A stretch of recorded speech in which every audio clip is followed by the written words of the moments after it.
అమ్మా, నేనొక అమ్మాయిని ప్రేమించాను. ఆమెనే పెళ్లి చేసుకుందామనుకుంటున్నా. కొడుకు కార్తీక్ ఆ మాట అన్నప్పటినుంచి భ్రుకుటి విడట్లేదు రాజేశ్వరికి. మనసంతా చికాగ్గా అయిపోయింది. కార్తీక్ ఇది గమనించి నవ్వుకున్నాడు. టిపికల్గా రియాక్ట్ అవుతోంది అమ్మ. ఏ అత్తకి కోడలంటే ఇష్టం ఉంటుంది? అమ్మాయి బాగుంటుంది చూడటానికి అని ఫోన్లో హరిత ఫోటో చూపించాడు కార్తీక్. మోకాళ్లదాకా ఉన్న ఫార్మల్ స్కర్ట్, దానిమీద టాప్. జుట్టు విరబోసుకుని ఉంది. రాజేశ్వరి చూసింది. ఆమె మనసు ఇంకా కలత చెందటం మొదలుపెట్టింది. మా ఆఫీస్లో ఆమె అంటే చాలా క్రేజ్. చాలామంది ఆమె కోసం ట్రై చేశారు కానీ నేనే గెలిచాను చివరికి. సంవత్సరం పట్టింది ఆమెని కన్విన్స్ చేయడానికి. మొత్తానికి ఒప్పుకుంది. నీ కొడుకు ఎంతైనా గ్రేట్ కదమ్మా అన్నాడు. రాజేశ్వరి ఏం మాట్లాడలేదు. మంచి ఫ్యామిలీ, తనని మాట్లాడమని చెప్పా. వాళ్ళింట్లో ఓకే. రాజేశ్వరి ముఖంలో ఏ మార్పు లేదు. ఇంత ప్లాన్డ్గా ఉన్నా తల్లి తనని చూసి గర్వంగా ఫీలవ్వట్లేదు. అమ్మాయిని కన్విన్స్ చేయడం అయింది. ఇప్పుడు అమ్మని ఒప్పించాలా? ఈ ఆడవాళ్లతో నాట్ ఈజీ బాబోయ్.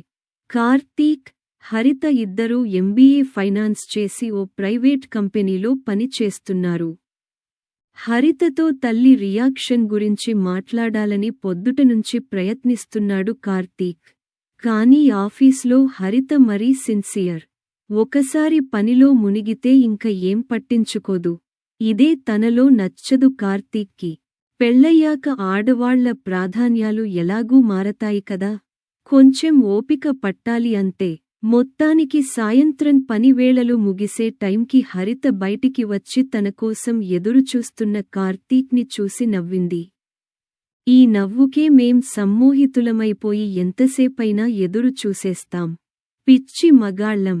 సరే కాని, పద కాఫీ షాప్కి అన్నాడు బైక్ స్టార్ట్ చేస్తూ. లేదు, నేను బుక్ షాప్కి వెళ్ళాలి. నా రీసెర్చ్కి సంబంధించి కొన్ని బుక్స్ ఆర్డర్ చేశాను కదా మొన్న, అవి తెచ్చుకోవాలి. అబ్బా, నేను నీకు కొన్ని ముఖ్యమైన విషయాలు చెప్పాలని పొద్దున్నే చెప్పా కదా. ఆఫీస్లో మాట్లాడదామంటే తమరే అక్కడ స్టార్ ఎంప్లాయీ మరి. బయట మాట్లాడదామంటే పీహెచ్డీ అని, రీసెర్చ్ అని గంటలు గంటలు పుస్తకాల షాపుల్లో కూర్చుంటావు. నేను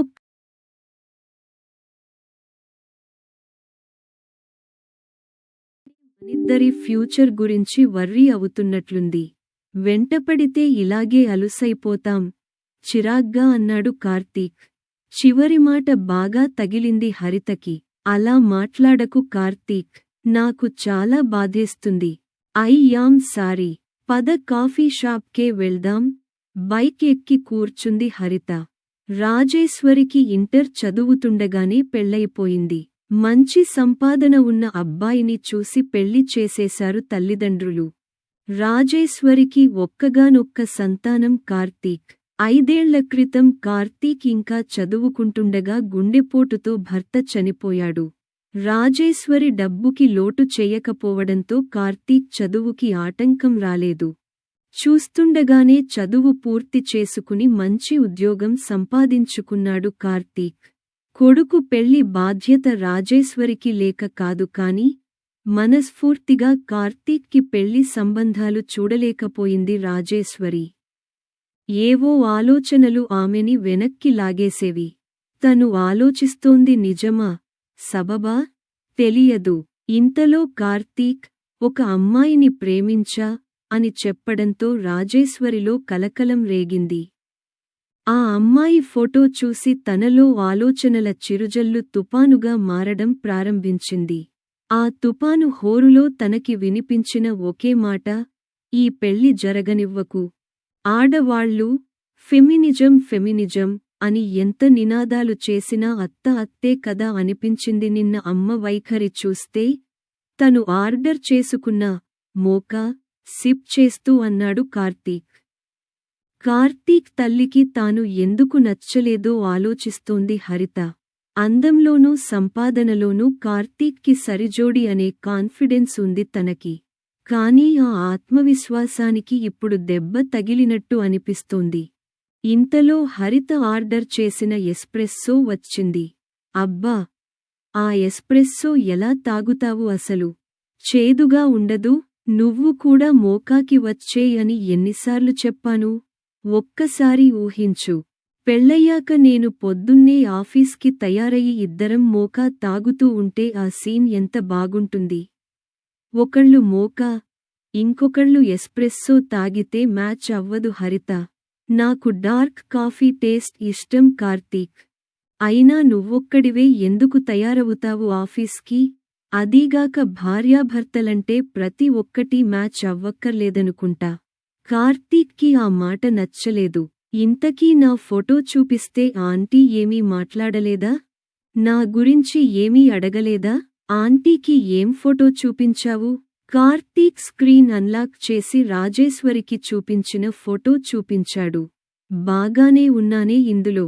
కార్తీక్కి ఏదో తట్టింది. మోడర్న్ డ్రెస్లో ఫోటో చూపించకుండా ఉండాల్సిందేమో హరిత. పొరపాటు చేశాను. చీరలోనో చుడీదార్లోనో ఉన్న ఫోటో చూపించాల్సింది. మీ అమ్మగారు పాత పద్ధతుల మనిషా? ఎవరికి తెలుసు ఆవిడ ఏ టైపో?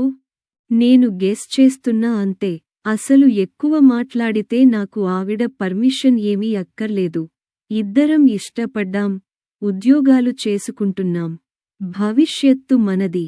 ఏదో నాన్న కూడా లేరు అని గౌరవం ఇచ్చి చెప్పాను కానీ ఆవిడ అభిప్రాయానికి అంత విలువేమీ ఇవ్వక్కర్లేదు. హరితకి ఇది కరెక్ట్ అనిపించలేదు. నా పేరెంట్స్కి నచ్చకుండా నేను ఏది చేసినా నాకు తృప్తిగా ఉండదు కార్తీక్. పెళ్ళయ్యాక ఆంటీ కూడా నాకు పేరెంట్ కదా. అలాంటిది ఆవిడకి నచ్చకుండా ఎలా ఇంత పెద్ద నిర్ణయం తీసుకోగలం చెప్పు? కార్తీక్కి హరిత మాటలు చికాగ్గా అనిపించాయి. ఆవిడ ఒప్పుకోదు. ఈవిడ వదలదు. ఈ ఆడవాళ్లతో ఈజీ కాదు. మళ్ళీ అనిపించింది కార్తీక్కి. నేను చెప్పాల్సింది చెప్పాను. నీకు ఆవిడంటే అంత గౌరవం ఉంటే నువ్వే నీ పీహెచ్డీ తెలివితేటలు ఉపయోగించి ఆవిణ్ణి ఒప్పించుకో. అయినా రేపు కలిసుండాల్సింది మీ ఇద్దరే కదా. హరితకి సవాళ్లను ఎదుర్కోవడం అలవాటే. ఏం చెయ్యాలో ప్లాన్ చేసుకోవడం మొదలుపెట్టింది. తయారవడం పూర్తయ్యాక ఒకసారి అద్దంలో చూసుకుంది హరిత. ఆంటీకి ఇష్టమైన రంగు అడిగితే తెలీదన్నాడు. తన దగ్గర ఉన్న మంచి చీరల్లో ఒకటి ఎంచుకుంది. డీప్ నెక్, బ్రాడ్ నెక్ కాకుండా సంసారపక్షంగా ఉండే బోట్ నెక్ బ్లౌజ్. జుట్టు విరబోసుకోకుండా జడేసుకుంది. మెడ, చేతులు బోసిగా ఉండకుండా గొలుసు, గాజులు, చెవికి జూకాలు అన్నీ బంగారంవి పెట్టుకుంది. ఉట్టి చేతులతో వెళితే బాగోదు అని స్వీట్లు తీసుకుంది. ఆంటీకి ఏ స్వీట్ ఇష్టమో చెప్పలేకపోయాడు కార్తీక్. తెలిస్తే బాగుండేది. ఉద్యోగంలో చాలా మీటింగ్స్లో పాల్గొన్నా ఇది తన వ్యక్తిగతమైన జీవితానికి ఎంతో ముఖ్యమైన సమావేశం. బాగా జరగాలి దేవుడా అనుకుంది. కార్తీక్ ఎవరో తనకి 1 సంవత్సరం క్రితం తెలీదు. తనే వచ్చి పరిచయం చేసుకున్నాడు ఒకరోజు. తన ఉద్దేశం ఏంటో మొదటి వారం రోజుల్లోనే చెప్పేశాడు. తనే వెంటనే కన్విన్స్ అవ్వలేకపోయింది. కారణం అతను సరిగ్గా తెలీకపోవడమే అన్నాడు కార్తీక్. ఆమెతో టైం స్పెండ్ చెయ్యడానికి రకరకాల వంకలు వెతికేవాడు. అతను ఆమెకి ఇచ్చే అటెన్షన్ నచ్చడం మొదలయింది హరితకి. చుట్టూ ఉన్నవాళ్లు కూడా, నువ్వు లక్కీనే. నీ వెంట పడేవాడు దొరికాడు అంటూ ఉండేవారు. ఆఫీస్లో అందరికీ తెలుసు కార్తీక్కి తనంటే ఇష్టమని. చూస్తూ ఉండగానే తను కూడా ఇష్టపడటం మొదలుపెట్టింది. అతను రానిరోజు మిస్ అవుతూ ఉండేది. అదే ప్రేమ అన్నాడు కార్తీక్. అతని కళ్లలో ఆనందం చూసి అదే ప్రేమ అనిపించింది హరితకి కూడా. హరిత తన తల్లిదండ్రులకి కార్తీక్ గురించి చెప్పింది. యాదృచ్ఛికంగా తన తండ్రికి కార్తీక్ తండ్రితో పరిచయం ఉండేదని తెలిసింది. మంచి కుటుంబం, సంపన్న కుటుంబం. ఇంక చెప్పటానికి అభ్యంతరాలేముంటాయి. తన పేరెంట్స్ ఏమంటారోనన్న టెన్షన్తో ఆ రోజు వీధి చివర ఉన్న కాఫీ షాప్లో కూర్చుని ఉన్నాడు కార్తీక్. ఏమన్నాడు నా పాలిటి ప్రకాష్ రాజ్ అని తన తండ్రి మీద జోకేశాడు కూడా. తను ఈ గుడ్ న్యూస్ ఇవ్వగానే, మా నాన్న నా హీరో, హరిత. నాకు ఆయనంటే చాలా అటాచ్మెంట్ ఎక్కువ. ఆయన లైఫ్ లీడ్ చేసిన తీరు నాకు ఆదర్శం. చూడు, చనిపోయాక కూడా ఎలా నాకు మేలు చేశారో అని తన తండ్రి గురించి మాట్లాడుతూనే ఉన్నాడు ఓ గంటసేపు. ఇంక తమ పెళ్లికి ఏ అడ్డంకులూ కనిపించలేదు.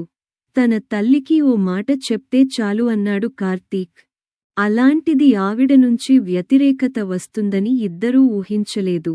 ఎందుకు అని తరచి తరచి అడిగితే, నీకు కారణం చెప్పవలసి రావడమే కారణం అని నర్మగర్భంగా నవ్వారట.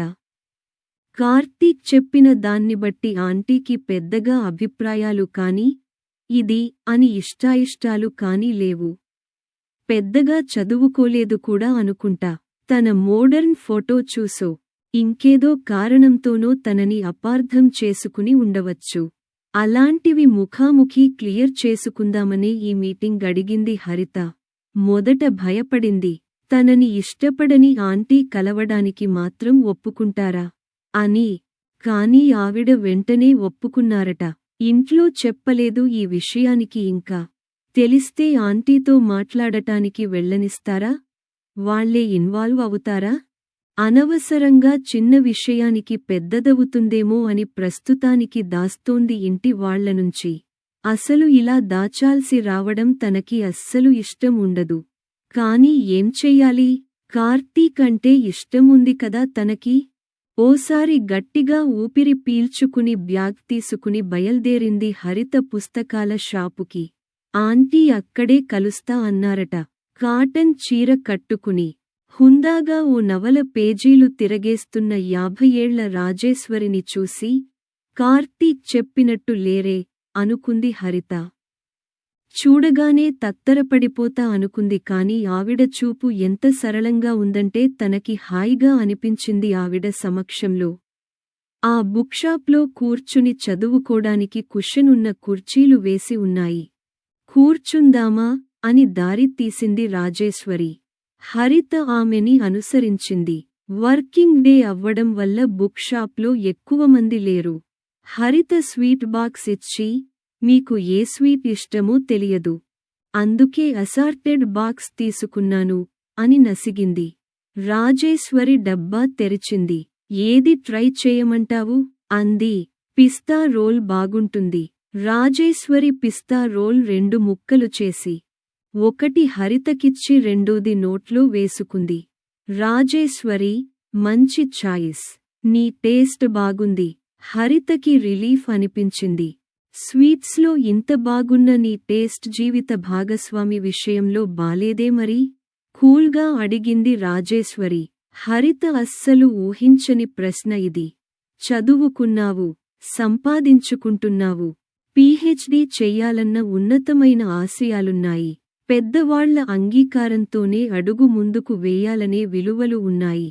ప్రేమ కోసం సవాళ్లని ఎదుర్కొనే ధైర్యం ఉంది. ఇంత మంచి పర్సనాలిటీ ఉన్నదానివి నీకు తగిన అబ్బాయిని ఎంచుకున్నాననే అనుకుంటున్నావా? హరిత కళ్ళు విప్పి ఆశ్చర్యంగా చూస్తోంది.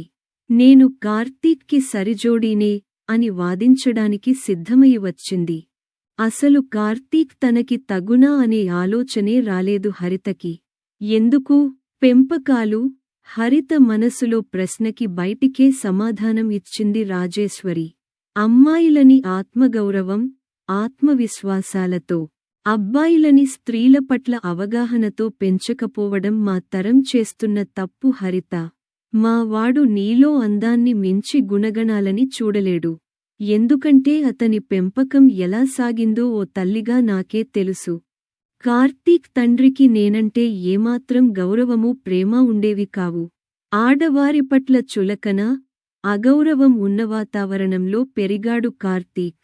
తండ్రి నన్ను ఈస్రించుకోవడం చూసిన కార్తీక్ తను కూడా అలాగే చేసేవాడు. అతని మాటల్లో ఇప్పటికీ ప్రతి రెండో మాట అలాగే వస్తుంది గమనించావా? రాజేశ్వరి చెప్తున్న మాటలకి రుజువులు వెంటనే తట్టాయి హరితకి. తల్లికి ఏం ఇష్టమో తెలియనితనము. ఇంత వివేకం ఉన్న స్త్రీని ఏ అభిప్రాయం లేని వ్యక్తిగా చిత్రీకరించిన తీరు. అత్తాకోడళ్ల గొడవల పేరుతో ఫెమినిజాన్ని కించపరుస్తూ మాట్లాడటము, తన తండ్రి మీద జోకులు, అవన్నీ మనసులో మెదులుతున్నాయి హరితకి. కార్తీక్ శాడిస్టు, సైకో కాదు, కానీ ఓ ఆరోగ్యకరమైన దాంపత్యాన్ని నెరవేర్చటానికి కావాల్సిన లక్షణాలు లేవు. దాంపత్యం అంటే భార్యాభర్త ఓ సమస్య వస్తే కలిసి పరిష్కరించుకోవడం, ఒక టీంగా ఉండటం. మావాడికి ఇది చేతనవును అని చెప్పగలవా? హరితకి చాలాసార్లు వివేకం నోరు నొక్కేసింది. అలా లేకపోతే కార్తీక్తో అన్యోన్యంగా ఉండలేమని. ఆ వివేకం ఇప్పుడు రాజేశ్వరి మాటలకి స్పందిస్తోంది. అతనే వెంటపడ్డాడు. అయినా తన తల్లిదండ్రులతో మాట్లాడవలసి వచ్చినప్పుడు అతను లేడు. అతని తల్లి సమస్యని కూడా తన సమస్యే చేశాడు తప్ప కలిసి మాట్లాడుకుందాం అనలేదు. ఒక ఆరోగ్యకరమైన దాంపత్యం కావాలంటే ఒకరిపట్ల ఒకరికి గౌరవం ఉండాలి. ఎవరి వ్యక్తిత్వం వారికుండాలి. వాటికి నీ భాగస్వామి స్పేస్ ఇవ్వాలి. కార్తీక్ నీ అభిరుచులు, ఆశయాలు, అలవాట్లని గౌరవిస్తాడు అని నమ్మకంగా చెప్పగలవా? హరిత మనసుకి జవాబు తెలుసు. ఏ రోజూ తన రీసెర్చ్ ఏ విషయంలో అని తెలుసుకోవాలనుకోలేదు. అదే రంగంలో ఉంటూ కూడా పీహెచ్డీ తెలివితేటలు అంటూ తన ప్రజ్ఞని అవమానించడం ఎన్నిసార్లు భరించలేదు తను? చివరికి తనకిష్టమైన కాఫీ తాగినప్పుడు గిల్టీ ఫీలయ్యేది. తను ఫీలయ్యేదా? అతను ఫీలయ్యేలా చేసేవాడా? సంవత్సరం వెంటపడి అతను నీకు ఇచ్చిన అటెన్షన్ని ప్రేమ అనుకుంటున్నావు నువ్వు. ఆఫీస్లో అందరూ కోరుకున్న అమ్మాయిని తాను దక్కించుకోవడమే ప్రేమ అనుకుంటున్నాడు కార్తీక్. ఇది ప్రేమేనా? మీ ఇద్దరి భవిష్యత్తు నిలబెట్టడానికి ఈ పునాది సరిపోతుందా? తన ప్రేమ సినిమాల్లో చూపించిన ప్రేమలాగే ఉందని థ్రిల్గా ఫీలయింది కానీ అది నిజమైన ప్రేమేనా అని ఎప్పుడూ ప్రశ్నించుకోలేదు హరిత. ఎందుకో తన ప్రేమ కోసం ఆవిడతో వాదించాలి అనిపించట్లేదు హరితకి. తనలో తానే చెప్పుకోలేని సంకోచాలని, సంశయాలని రాజేశ్వరి బయట పెడుతోంది అని మాత్రం తెలుస్తోంది. నీ సహనానికి, అతని అవగాహన లోపానికి ఘర్షణ జరుగుతూనే ఉంటుంది. మీకు పుట్టబోయే పిల్లలకి కూడా ఈ వాతావరణం సరికాదు. ఈతరం అమ్మాయిగా నువ్వు ఈ బంధానికి స్వస్తి చెప్పి విడాకులు తీసుకోవచ్చు లేదా నాలాగా భరిస్తూ ఉండిపోవచ్చు. ఏదైనా ఇద్దరూ ఆనందంగా ఉండలేరు. అలా కాకూడదనే నా తాపత్రయం. మీరు నడుస్తున్న బాట ఏ తీరానికి చేరుస్తుందో తెలిసి చెప్పకపోతే తప్పు నాదవుతుంది. నాకు మగపిల్లవాడు పుట్టాడు అని తెలియగానే నేను ఎన్నో కలలు కన్నాను. వాణ్ణి ఆదర్శవంతుడైన పురుషుడిగా తీర్చిదిద్దాలని. నాకొచ్చే కోడలు నాలాగా కష్టపడకూడదని. ఇంట్లో పరిస్థితుల వల్ల కుదర్లేదు. నేనే ధైర్యంగా నిలబడలేదేమో. ఆయన పోయాక కార్తీక్కి ఎంతో దగ్గరవుదామని ప్రయత్నించాను. ఏ పుస్తకాలు చదివితే అతని భావాలు మెరుగవుతాయో, వ్యక్తిత్వం వికసిస్తుందో అలాంటివి చదివించాలి అని చూశాను. దానివల్ల మా దూరాలు పెరిగాయే కానీ తగ్గలేదు. కార్తీక్ స్వయంగా అనుకోనిదే మారడు. ఇలాగే పెళ్లి చేసుకుంటే ఓ భర్తగా ఫెయిల్ అవుతాడు. అందుకే ఈ పెళ్లి జరగనివ్వకూడదు అనుకున్నాను. జీవితంలో నేను దృఢంగా తీసుకోగలిగిన నిర్ణయం ఇదొక్కటే అంటే నమ్ముతావా? ఇంక రాజేశ్వరి చెప్పడానికి ఏమీ మిగల్లేదు. హరిత ఆలోచించుకోవడానికే చాలా ఉంది. ఇద్దరూ ఆ మౌనంలో అలాగే కూర్చుండిపోయారు. వీరికి కొద్ది దూరంలో కూర్చుని ఈ సంభాషణని ఆశాంతం విన్న కార్తీక్కి మొదటిసారి అద్దం మీద దుమ్ము తుడిచి తన ప్రతిబింబం చూపించినట్టయింది. నిజానికి తనకి తల్లి మీద కోపం రావాలి. కాని అమ్మ చెప్పిన విషయాలు అన్నీ నిజాలు. అది తన అంతరాత్మకి తెలుసు. హరిత మీద అంతరాంతరాల్లో ఉన్న ప్రొఫెషనల్ జెలసీని జోకుల రూపంలో తీర్చుకున్నాడు తను. హరిత స్ట్రాంగ్ ఉమన్ అని తెలిసి తన వంతు బాధ్యతల్ని కూడా ఆమె మీద వేసేశాడు. ప్రేమించిన పాపానికి ఆమె పల్లెత్తుమాట అనలేదు తనని. అమ్మ మాత్రం తక్కువ. ఇన్నేళ్లు మౌనంగానే భరించలా. తన లోపాలని ఒప్పుకోకుండా ఇలాగే ఉంటే అమ్మ చెప్పినట్టే హరిత తనని వదిలి వెళ్ళిపోతుంది. నాన్నలాగే అమ్మని బాధ పెట్టినవాడవుతాడు కూడా. నేను మారతాను అని వట్టి ప్రమాణాలు చెయ్యడం కూడా వృధా. అమ్మ అన్న ఓ మాట గుర్తొచ్చింది. పెంపకాలు. తనని ప్రేమించే ఆ ఇద్దరు స్త్రీమూర్తుల వైపు నడిచాడు కార్తీక్. ఇద్దరూ కార్తీక్ని చూసి ఆశ్చర్యపోయారు. కార్తీక్ ఎలా స్పందిస్తాడో ఇద్దరూ ఊహించలేకపోతున్నారు. కార్తీక్ తన తల్లి ముందు కూర్చుని ఆమె చేతులు అందుకున్నాడు. అతని కళ్లలో ప్రేమ, గౌరవం, అపరాధ భావన అన్నీ కనిపించాయి రాజేశ్వరికి. ఆమె కళ్ళు చెమర్చాయి. అమ్మా! నన్ను ఈసారి నీ ఆశయాలతో పెంచుతావా? కొడుకుని మొదటిసారి ఎత్తుకున్నప్పుడు కలిగిన భావన కలిగింది మళ్ళీ రాజేశ్వరికి. ఎన్నో ఏళ్ల రాజేశ్వరి ఆవేదనని, కార్తీక్తో భవిష్యత్తు ఏంటో అన్న హరిత ఆందోళనని ఈ ఒక్క ప్రశ్నతో తీసేశాడు కార్తీక్. ఈ కథ మీకు నచ్చినట్లయితే లైక్ చేయండి, కామెంట్స్ పెట్టండి. ఇంకా మీ బంధుమిత్రులకి షేర్ చేయండి. ఛానల్ని మొదటిసారిగా చూస్తున్నవారు సబ్స్క్రైబ్ చేసుకుని గంట పైన నొక్కి ఆల్ ఆప్షన్ సెలెక్ట్ చేసుకుని మమ్మల్ని ప్రోత్సహించండి.